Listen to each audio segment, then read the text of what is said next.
Hello bachcho, let's read the question. So the question says determine the truth value of each of the following statements. Pi is greater than 2 and pi is less than 3. So the key concept of this question is truth value is a value that tells us whether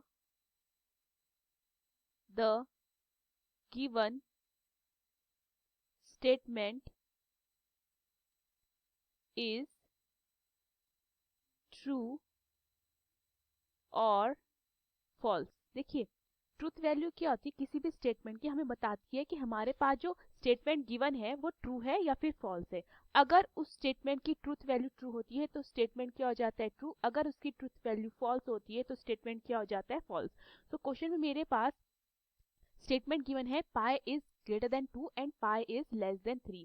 तो ये यहाँ पे मुझे ये compound statement दिख रहा है जिसमें मुझे दो कंपोनेंट स्टेटमेंट दिख रहे हैं जो कि एक दूसरे से सेपरेट हो रहे हैं एंड वर्ड से। ओके, तो मैं इनको कंपोनेंट स्टेटमेंट्स को पी एंड क्यू एज्यूम कर लेती हूँ। Assume that P and Q R the component statements of the given statement। Okay, तो मैं अपना पहला कंपोनेंट स्टेटमेंट P लिखती हूँ। P क्या हो जाएगा, pi is greater than 2 and Q मेरा दूसरा कंपोनेंट स्टेटमेंट क्या हो जाएगा, पाई इज लेस देन 3। तो अगर मेरे दोनों कंपोनेंट स्टेटमेंट्स ट्रू होंगे तभी मेरी truth value of the given statement क्या होगी, ट्रू होगी।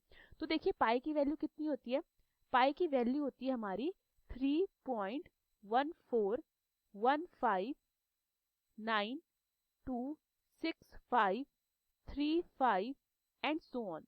तो यहाँ पे मुझे क्लियरली दिखाई दे रहा है जो पाई है वो मेरा ग्रेटर देन 3 है। ओके, तो मैं अपना पहला स्टेटमेंट चेक करती हूँ, पाई इज ग्रेटर देन 2, तो ये मेरा ट्रू होता है। जब पाई मेरा 3 से बड़ा है तो ऑब्वियस सी बात है वो मेरा 2 से भी बड़ा होगा।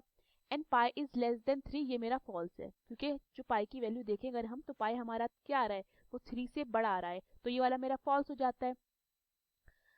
सो P is true and Q is false because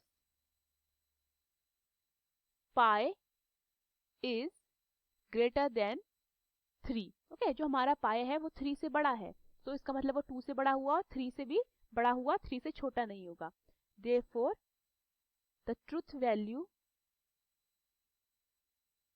of the given statement is false. Hope you understood the question. Thank you.